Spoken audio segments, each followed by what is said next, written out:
Hola amigos, ¿cómo están? Bienvenidos a la tercera parte de la forma del agua. Bien, para complementar los dos videos anteriores, pues he decidido extenderme un poquito más, ya que esta parte se llama básicamente clusters y clatratos, para que puedan entender básicamente que ambas estructuras o ambas definiciones pues terminan refiriéndose a lo mismo. Bien, para comenzar un poco, tenemos que entender quién fue uno de los primeros descubridores de las estructuras que rodeaban el agua. Y bien, pues este personaje pues es el muy popular Linus Pauling, ganador dos veces de premio Nobel a mediados de los años 1950. Bien, Pauling postuló a unas teorías sobre las moléculas del agua que básicamente podían presentarse unidas formando algunas estructuras de tipo dodeicosaédricas, es decir, estructuras de caras hexagonales y pentagonales, a las que él denominó clatratos. Bien, básicamente él se refería a sus estudios a unos hidratos gaseosos. Por ejemplo, un tipo especial de clatrato en el que la molécula del agua forma una estructura capaz de contener una pequeña estructura de gas. El agua congelada puede crear celdas que son capaces de contener moléculas de gas en sí, en las cuales van a estar enlazadas mediante básicamente pues los puentes de hidrógeno. Bien, lo que pasa es que numerosos gases de la tabla periódica y de un bajo peso molecular, como por ejemplo como el oxígeno, como el nitrógeno, como el dióxido de carbono, como el metano, como el ácido sulfídrico, como el argón, como el criptón.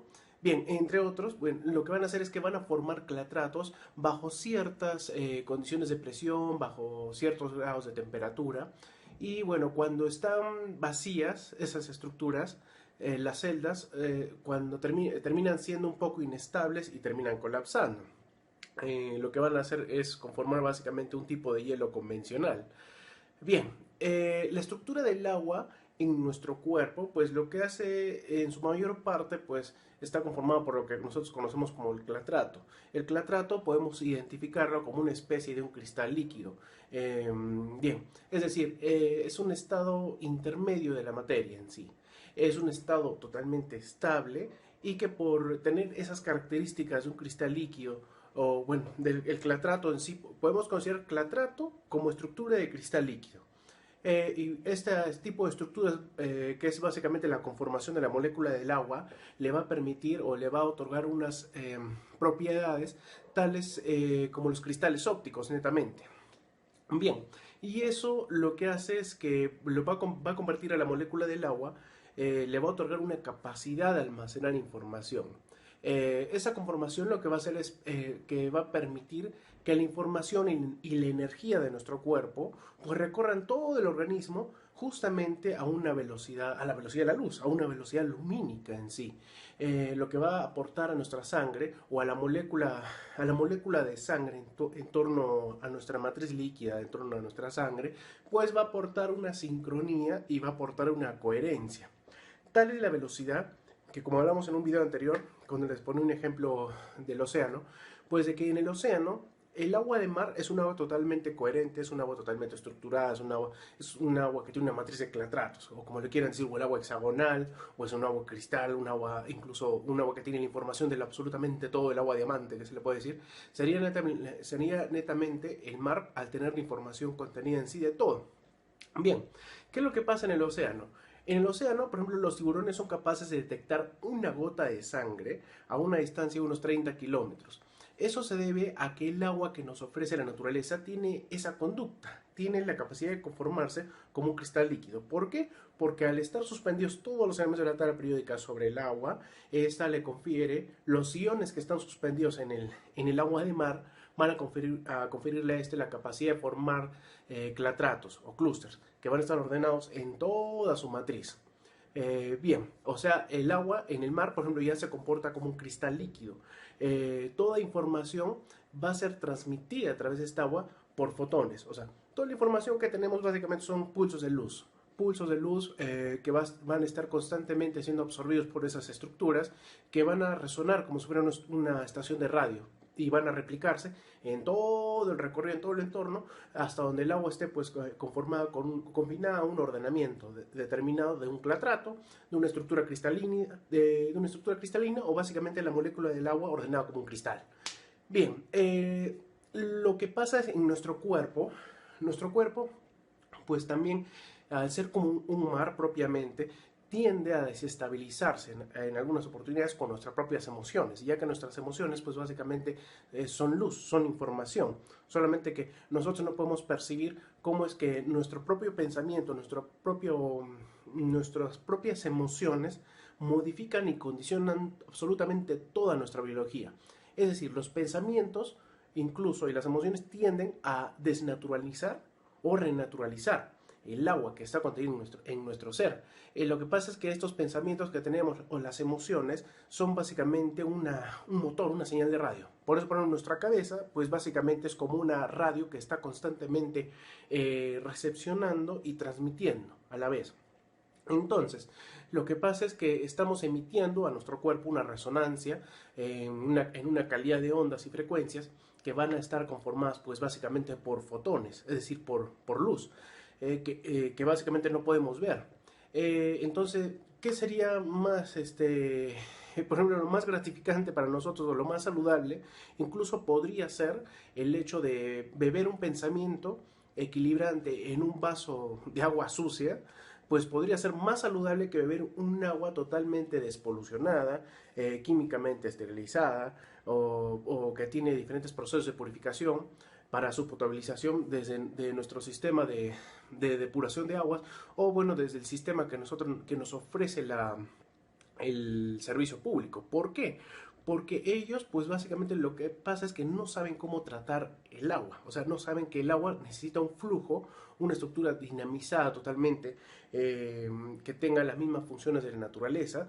Entonces, cuando nosotros recibimos el agua del servicio público, al estar despolucionada, pues básicamente lo que se hace es romper la molécula del agua y no la reorganizan. No tienden el sentido de que el agua necesita una dinamización, un flujo natural, o ser tratada como un ser vivo para que nuestro cuerpo la pueda asimilar bajo la misma forma de cristal líquido. Es decir, el agua que ya viene del servicio público, físicamente, su estructura física se comportaría en sí como un veneno. ¿Por qué? Porque nuestro cuerpo gastaría energía que para a través de nuestros pensamientos pues pueda volver a reestructurar esa agua.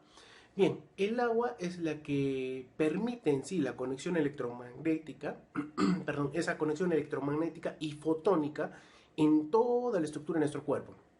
Si los cristales líquidos del agua orgánica tienen las propiedades de fluidez y movimiento de un líquido y la óptica de un cristal sólido como un cuarzo, por ejemplo, es evidente que además sirven como una unidad básicamente de almacenamiento de memoria. Como la memoria, básicamente de las memorias USB, las memorias de su computadora, que básicamente están dispuestas en una unidad de silicio, en una unidad capaz de almacenar resonancia, como son básicamente los chips, las memorias de silicio que tenemos en la computadora. Bueno, de hecho, estas propiedades lo que hacen es explican que las células pueden procesar información a millonésimas de segundo en sí. Por otra parte, las propiedades de los cristales líquidos han sido la base de grandes tecnologías en el campo de la informática, tales así como en la ciencia de la comunicación, como les estábamos comentando, de las computadoras, las pantallas de plasma, los teléfonos móviles, los celulares en sí, los satélites o aparatos de diagnóstico en medicina, lo que conocemos ahora como las holografías, los láseres, etc. Es decir, eso tiende a tener un avance tecnológico debido a que se ha estudiado la estructura y la composición de la función del agua como un cristal líquido. Bien, lo que podemos decir es que los seres humanos pues somos un complejo ordenador biológico. Mientras nosotros tenemos un celular que está en una tecnología de 5G, nosotros somos una unidad estructural que está confinada a que está en una versión de 1000G. Nosotros somos una tecnología totalmente superior, orgánica, somos una matriz que está envuelta en una unidad de potencial de carbono, silicio, una matriz totalmente orgánica donde tenemos pues todos los elementos de la tabla periódica también en nuestro ser. Absolutamente funcionamos con todo también. Bueno, podemos decir entonces que nosotros somos un complejo ordenador donde las células de nuestro cuerpo se comunican a través de una pantalla de cristal líquido, que está constantemente descodificando y proyectando diferentes tipos de hologramas, que son básicamente nuestras células. Y bueno, para definir un poco lo que es clatrato y clúster, como habíamos comenzado bien. En clúster en sí, en la antigüedad simplemente se le conocía clatrato por el tipo de tecnología que se tenía para poder estudiar el agua, que no era tan sofisticada como la de ahora. Antes se conocía de repente una dimensión un poco más baja de la estructura molecular, donde se podía conocer formas hexagonales y pentagonales. Pero ya como va pasando el tiempo, entonces se puede estudiar a mayor profundidad, y es lo que se permite estudiar lo que son los clústeres, que básicamente son los clatratos en sí. Los clústeres de agua, pues lo que hacen, tienen la misma, básicamente la misma función, el mismo potencial, que son unidades o pequeños racimos o de moléculas de agua que están ordenadas de una manera igual, de un cristal líquido, que es básicamente, como le digo, es un clatrato. Bien, el clatrato, el clúster o el cristal líquido lo que hace es constantemente emitir señales de energía relacionadas con los movimientos de sus moléculas individuales. Bien, estas redes de moléculas de clatratos, de cristales líquidos, lo que hace se mantienen pulsando, se mantienen emitiendo frecuencias con una gran variabilidad. Incluso pueden parecerse a las ondas de radio, incluso pueden ser captadas también. Y ese es básicamente donde podemos entender un principio hasta de la homeopatía, que es en donde se basa la memoria del agua en suspensión para que ésta sea reactivada y proyectada sobre los medicamentos homeopáticos. Bien, ahorita vamos a tocar un poco ese tema. Lo que pasa es que las moléculas de agua responden a las vibraciones del medio, que van a terminar organizándose de acuerdo a la naturaleza de estas. Entonces, por ejemplo, hay una persona que estudió estos fenómenos llamado Alexander Laderweiser, este señor que está aquí, que básicamente es un investigador y fotógrafo alemán que realizó un trabajo fotográfico basado a su vez en las investigaciones hechas por Ernest Cialdini y el señor Hans Jenny en el campo de la cimática. La cimática básicamente es el estudio de la formación de las formaciones geométricas a través de las resonancias de las ondas del sonido de frecuencias. En el 2002, él publicó un libro llamado Wasserklangbilder, no sé si lo pronuncio bien, acá ponemos el nombre, Wasserklangbilder, que significa, bueno, imágenes del sonido en el agua. Con estas imágenes, pues básicamente de la superficie del agua, puestas en movimiento por diferentes fuentes sonoras, como iban desde las ondas sinusoidales puras hasta la música de Beethoven, incluso hasta cantos armónicos o difónicos. Estas son algunas de las imágenes obtenidas pues a través de ese estudio. Ese estudio que nos permite apreciar cómo diferentes tipos de frecuencias o vibraciones y sonido, ese diferente tipo de oscilación permite la configuración de una dinámica geométrica que nosotros podemos ir a apreciar en la naturaleza incluso, que podemos apreciar la formación de las flores, de las estructuras vivas en sí.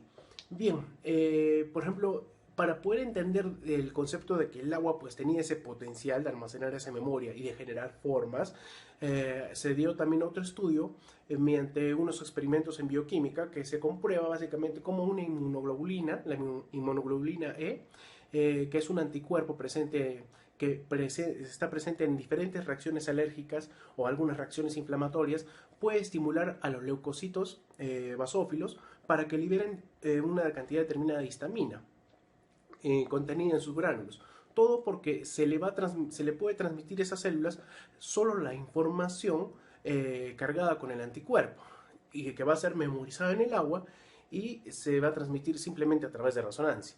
Entonces se dice que lo notable es que estos experimentos, como los realizados por el método inmunológico del doctor Benveniste, que fue que realizó este procedimiento, después de generar una dilución de la inmunoglobulina E en agua, básicamente, ocurría y después de ser dosificada, diluida, y básicamente se hizo un preparado homeopático con la inmunoglobulina E. Entonces, este preparado homeopático lo que hace es se suministra a una persona y después se hace el estudio de granulación de basófilos, que básicamente generaba el mismo efecto de que como que estuviera la inmunoglobulina presente en su totalidad. Entonces ahí se tendría que tomar en cuenta lo que es el número de Avogadro en sí, que es el número de moléculas presente en un mol de sustancia. las máximas diluciones ya no contendrían moléculas del anticuerpo. Y bueno, cuando se realizó este experimento, pues básicamente lo que hicieron es, como les digo, poner el anticuerpo, diluirlo, hacer diferentes diluciones del anticuerpo hasta que no quede ninguna molécula en la estructura del agua del anticuerpo presente. Entonces, de todas esas diluciones ya no contendrían ninguna molécula del anticuerpo, pero el agua, como está cargada con la información del anticuerpo, permite la reacción alérgica en sí, o sea, permite una liberación de histamina sin necesidad de que esté el anticuerpo presente. Es decir, el agua en el cual se ha contenido la información de ese anticuerpo ha permitido que sea transmitida su información de señal y ha disparado un patrón de histamina. Entonces, eso demuestra que el agua siempre va a tender a preservar las características de la sustancia con las cuales ha estado en contacto. Y esta capacidad del agua, pues netamente para guardar la información, es el fundamento de la homeopatía. El principio homeopático consiste en poner un producto en dilución en el agua con la finalidad de transmitir al enfermo una información capaz de curarle. Ojo, por ejemplo, para que el cuerpo tenga presente esta capacidad, la matriz de la sangre debe ser fractal también. Es decir, el agua de la sangre debe tener una mejor saturación de clatratos, de clústeres, que es lo que básicamente estamos conversando, que es básicamente también los que son los cristales líquidos. Para que la sangre tenga una mejor calidad, una mejor cantidad de cristales líquidos, pues para eso se puede trabajar ¿con qué? Con el hormus, netamente. ¿Por qué? Porque el hormus lo que hace es permitir le otorga a la sangre una propiedad magnética que va a permitir la estructuración para mejorar la eficacia en la transmisión de información de los fármacos homeopáticos, de las terapias bioenergéticas, de la acupuntura, del biomagnetismo. ¿Qué va a hacer el hormus en sangre? Va a condicionar el cuerpo para proporcionar una determinada eficacia a ese tipo de tratamientos. Es decir, el hormus va a otorgar magnetismo a las moléculas, a los glóbulos rojos, a toda la estructura en la cual está sujeta el agua en nuestro cuerpo. Bueno, es decir, cuando el hormus ingresa al cuerpo va a permitir que la sangre se torne magnética, va a permitir que los glóbulos rojos se mantengan separados uno del otro con la finalidad de que la transmisión de información sea totalmente estable a través de ellos. Eso lo podemos conseguir netamente con el hormus, teniendo en cuenta de que el hormus tiene una tendencia a generar magnetismo y cuando una persona está mal, está muy ácida, tiene un condicionamiento físico, de todas maneras un nivel de salud muy bajo, su sangre está con un campo gravitacional más alto de lo normal. Es por esa razón que una persona cuando va al hospital, pues netamente se dice que está grave. Bien, a principios del 2001, los científicos de la Queen's University de Belfast efectuaron una serie de estudios sobre la homeopatía también, con el objeto de demostrar que la teoría sobre la capacidad del agua para memorizar información es falsa. Esos investigadores detractores básicamente se les salió el tiro por la culata. ¿Por qué? Porque terminaron dejando un mayor aporte potencial a la homeopatía. Ellos fueron liderados por el profesor Madeleine Ennis, que llevaron a cabo un experimento de grandes dimensiones, tomando parte en él también universidades y laboratorios de Bélgica, de Francia e Italia. Los estudios básicamente lo que hacen es comprobar que las moléculas de agua tienden a organizarse entre ellas de maneras diversas, de forma estable y por lo que pueden memorizar información absorbida a su vez provenientes de otras moléculas. Ellos realizaron estudios a través de diferentes tipos de simulaciones, pero los estudios más importantes que se realizan para determinar la forma o la física del agua, pues básicamente es la resonancia magnética nuclear, la difracción de rayos X, y diversos métodos también para estos estudios se someten a la espectroscopía, que han sido los mejores métodos para verificar justamente la naturaleza de la forma del agua. Las características físicas del agua, en especial las que involucran la estructura y la capacidad de las moléculas para poder agruparse, pues están relacionadas con la calidad de la misma. Es decir, para que nuestro organismo esté en una total función coherente, va a estar determinado de la calidad de agua que nosotros introducimos a nuestro organismo. Nuestro cuerpo tiene el potencial de reordenar todo, de redistribuirlo, de mantener una homeostasis general, pero va a depender del cristal líquido, es decir, del agua, de la forma, de la estructura que debe tener la molécula del agua. Bien, Eh, los modelos actuales para el comportamiento del agua líquida lo que hacen es que proponen la estructura principal y que básicamente va a explicar las propiedades anómalas de características del agua. El agua, pues como la forma que debería manifestarse es esta, es una concentración de uniones icosaédricas que va a contener un número determinado de moléculas. El clúster del agua en sí, el clatrato o el cristal líquido, pues básicamente se va a tratar de una red cerrada de moléculas cuya estructura va a permitir al agua contraerse o expandirse para conservar el equilibrio entre sus puentes de hidrógeno. Estas estructuras lo que hacen es aportar una gran estabilidad sobre estas. Otra comprobación interesante de esta fuerza subyacente que aporta el orden la hizo hace poco un grupo de investigadores de físico-química en la Universidad de Pensilvania, que descubrieron que las moléculas del agua, es decir, los clústeres o el cristal líquido y el clatrato, pues básicamente se agrupan en estructuras de un ordenamiento totalmente superior. Estas estructuras son exclusivas justamente de los sólidos platónicos. Es decir, encontramos lo que es el tetraedro, el hexaedro, el octaedro, el dodecaedro o el icosaedro. Una única molécula de agua, como ya vimos, puede estar formada por un simple tetraedro, como vimos en los anteriores videos, y puede, por ejemplo, agruparse en estructuras dodecaedricas hasta de 20 moléculas individuales, y básicamente lo que se parece al dibujo de una pelota de fútbol, por ejemplo. De esta manera se constituye que el agua va a determinar diferentes complejos estructurales estables, lo que va a permitir que quede intacto incluso en el vapor del agua, lo que indica que poseen una gran energía en su interior.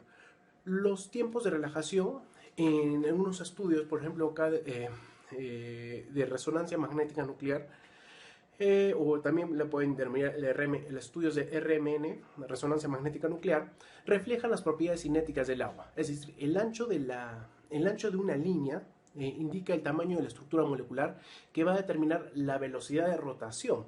El ancho de una línea desde cero de resonancia magnética nuclear para el agua normal del grifo generalmente mide entre 100 Hz a 150 Hz, lo cual indica es una manera explícita de un estado desorganizado del agua. Lo ideal sería que tenga una tendencia hacia el cero del espacio de la línea de la resonancia magnética nuclear.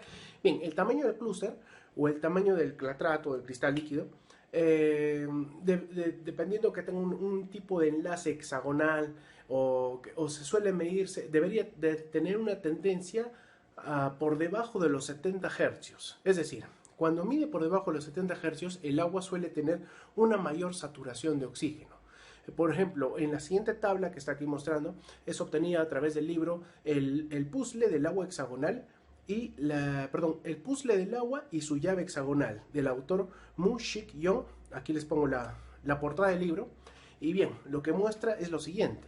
Esta tabla muestra los anchos de línea del agua del grifo, o sea, el agua del servicio público, frente al agua hexagonal, que ha sido producida magnéticamente de varios otros productos. Por ejemplo, el agua embotellada también en Corea, que desde donde viene determinado este estudio, también nos muestra una cantidad de oxígeno disuelto. Por ejemplo, el agua del grifo tiene una distancia en hercios de 105.9 hercios en torno al examen de la resonancia magnética nuclear.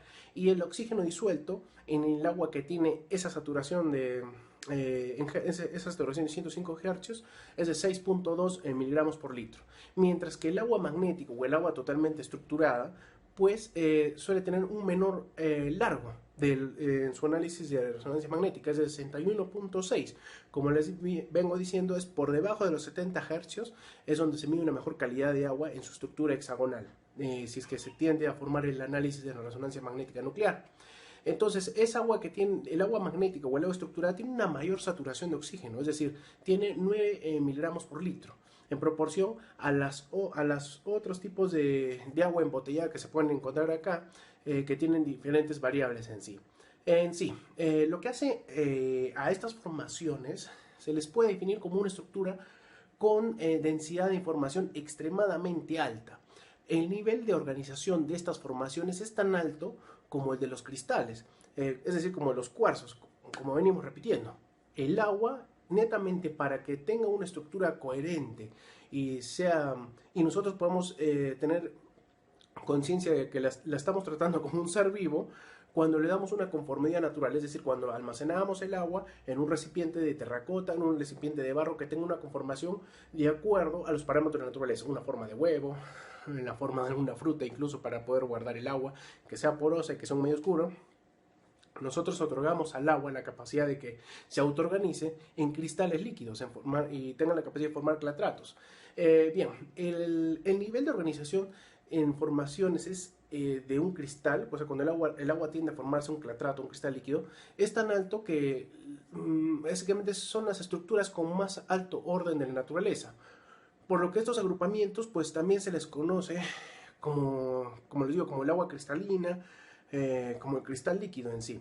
Bien, la estructura del agua lo que hace es depender de un campo electromagnético, del ion en sí, de uno de los elementos de la tabla periódica, que es con el que se encuentra en contacto. Por ejemplo, el ion de la tabla periódica, o sea, tenemos elementos metálicos, minerales, bien, el ion con el que el agua se encuentra en contacto, a medida de que el agua cae, por ejemplo, de las cascadas, de las montañas, se dirige a los lagos, va a los ríos, a los arroyos, el agua comienza pues a disolver innumerables cantidades de minerales y de metales y de todo lo que se encuentra a su paso hasta llegar al mar. Es decir, el agua lo que ha hecho es básicamente saturar el mar justamente de toda esa calidad de minerales y metales que va arrastrando a su paso desde su fuente.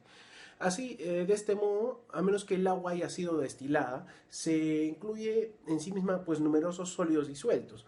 En el estado de disolución de los minerales y de otros materiales en sí, que pueden ser transportados por el agua, en sus análisis, pues es muy importante esto, que es muy importante deliberar en un tipo de discusión que hay minerales que tienen la capacidad de otorgar estructura al agua y hay otros elementos minerales o metálicos en el agua que pueden estar disolviendo y que le van a otorgar fluidez. Es decir, en la naturaleza, pues de la tabla periódica podemos resumirlo en solamente dos estructuras, una estructura masculina y una estructura femenina.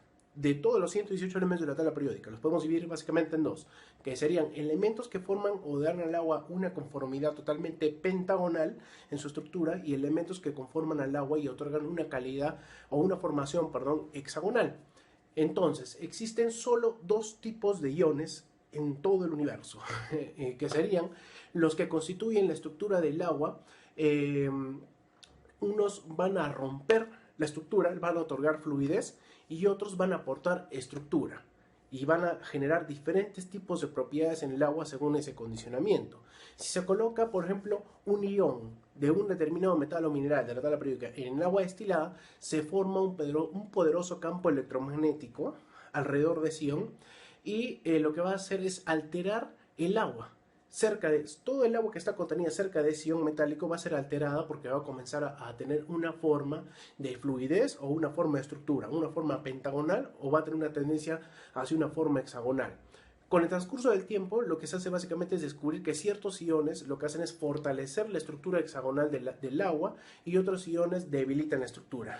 Tal es así como esta tabla también que les dejo acá, que es proporción del mismo libro del puzzle del agua hexagonal, que bien, donde se constituyen iones que forman estructura y otros iones que la rompen. Por ejemplo, si nosotros tomamos algo básico que tenemos en casa, que es la sal, que se le conoce netamente como un compuesto, normalmente que ya sería un compuesto refinado, que es el cloruro sódico, siempre sería la unión del macho y la hembra, donde el cloro va a formar una estructura totalmente pentagonal y el sodio va a confinar estructura de forma hexagonal al medio de las moléculas de agua donde está disuelto. Por ejemplo, tenemos el ion de calcio, el de litio, el de zinc, el de hierro, el de cobre, el de plata, el de níquel, el de manganeso, que van a confinar al agua una estructura totalmente pues hexagonal. Y el otro tipo de iones lo que va a hacer es romper estructura, como el magnesio, como el potasio, como el aluminio, el cloruro, el fluoruro, el yoduro, el berilio, que son estructuras que van a confinar al cuerpo a romper la estructura. El movimiento molecular básicamente lo hace difícil en una estructura hexagonal y lo hace fluido en una estructura pentagonal. Bien, Entonces, lo que pasa es que bajo estos tipos de estudios se queda resaltado lo que es el comportamiento hasta del ADN. ¿Por qué? Porque el ADN pues tiene una propiedad de antena donde emite y recibe radiaciones. Es decir, el ADN se comporta justamente como un ion de uno de los elementos de la tabla periódica y está totalmente estructurando a través de un campo electromagnético el agua que está alrededor. Pero se está comportando en sí como una antena de radiaciones, incluso se dice que está más allá del espacio y el tiempo, y que la molécula del ADN cuando está enrollada pues cumple la misma función de un superconductor. ¿Por qué? Porque está embonado el ADN en la misma forma que un cristal líquido. Es decir, el ADN ya es como una especie de antena transmisora que se comporta como el agua. O sea, nosotros si entendemos la forma en que se comporta el, el clatrato, el cristal líquido, si lo entendemos, podemos entender a ciencia cierta lo que es la formación del ADN como una antena netamente fractal. Bien, entonces si combinamos todo ese conocimiento al ADN, podemos otorgarle que el ADN pues básicamente es un superconductor y que se comporta de un modo muy distinto a los conductores normales. No se trata pues de un conductor cuya resistencia es cercana a cero, sino que es la resistencia exactamente igual a cero. Esto se nos puede explicar mediante un modelo empleados sobre los conductores habituales. Por ejemplo, la superconductividad, que es una propiedad del hormus, netamente de los elementos en estado monoatómico, se puede explicar como una aplicación del condensado Bose-Einstein. Bien, que es un estado de agregación de la materia que se dan en ciertos materiales, como el hormus netamente, a muy bajas temperaturas. La propiedad que le caracteriza al hormus en sí justamente es poder interactuar con esa matriz del ADN, con nuestra propia matriz del ADN configurándola. ¿Por qué? Porque actúa a ese nivel. Esta propiedad tiende a tener una cantidad macroscópica de partículas de la materia que pasan de un nivel de mínima energía a un nivel de máxima energía. Y eso se considera básicamente los estados fundamentales de la materia. El condensado es una propiedad cuántica en sí. Bien, que no tiene ningún tipo de análogo clásico, debido al principio del doctor Pauli, por ejemplo, que lo ponemos aquí. Después en otros videos vamos a proyectar un poco más sus estudios. Bien, son las partículas bosónicas, como los fotones, es decir, los pulsos de luz, los pulsos de información, las vibraciones, las frecuencias que es absorbida por el ADN. Esos bosones pueden tener un estado de agregación en superposición. Por ejemplo, nosotros tenemos una matriz de átomo que es el hidrógeno, y por superposición van a formarse los demás elementos de la tabla periódica. Eso vamos a verlo en otros videos más adelante, donde vamos a explicar pues básicamente cómo funciona la tabla periódica de Walter-Russell, que es muy interesante, es un video muy loco, muy bien. Bien, sin embargo, los electrones, como los fermiones pueden aparearse formando un par de fermiones, que es el tipo de actividad que tienen netamente los coloides o la matriz en estado M, que es el hormus netamente. Lo que hacen es formar pares que van a tener un comportamiento como un bosón, es decir, a eso se le llama el par de Cooper. Bueno, en resumen, por ejemplo, si los pares de Cooper o ese tipo de uniones de esos elementos de los fermiones es el comportamiento de dos electrones que provocan una superconductividad, que fue descubierto pues por John Barden, Leon Cooper y John Robert Schiffer en el 57. Ellos ellos establecen esa teoría, la teoría del bosón Einstein, bien, también conocida como la teoría BCS, con la que fueron condecorados con el Premio Nobel de Física en 1972, donde demuestran que básicamente la interacción de dos electrones, como el de dos pares, entre sí, están mediados por la estructura cristalina del agua. Eso se refiere el hecho de la conducta del Bose-Einstein. Y a ese nivel pues se lleva de que si está confinado el comportamiento de un tipo de electrones, va a estar confinado a las vibraciones, a la resonancia, al pulso fotónico, al pulso lumínico, que viene ¿de dónde? De aquí, del corazón, de nuestro campo electromagnético. El pensamiento, pues básicamente como una actividad de la conciencia, tiene una tendencia a formar vibraciones, a formar una onda, que lo que va a hacer es generar una perturbación en el campo, en el medio. Toda vibración lo que hace es modelar una estructura del agua. llega hasta las profundidades, que es netamente va a llegar hasta el ADN, y lo que hace es que, bueno, no debemos olvidar eso, no debemos olvidar que somos más de 2/3 de agua y que nuestro cuerpo vibra, guarda información de acuerdo a nuestras emociones y a nuestra actividad mental, y el agua no olvida.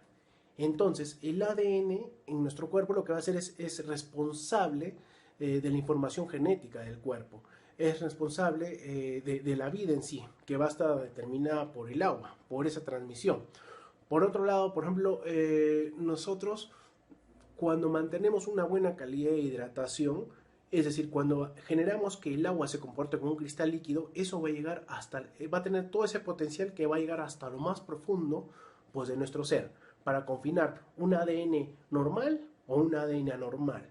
Depende de la calidad de información que nosotros podemos ingresar hacia las partes, hacia las placas más profundas de nuestro ser.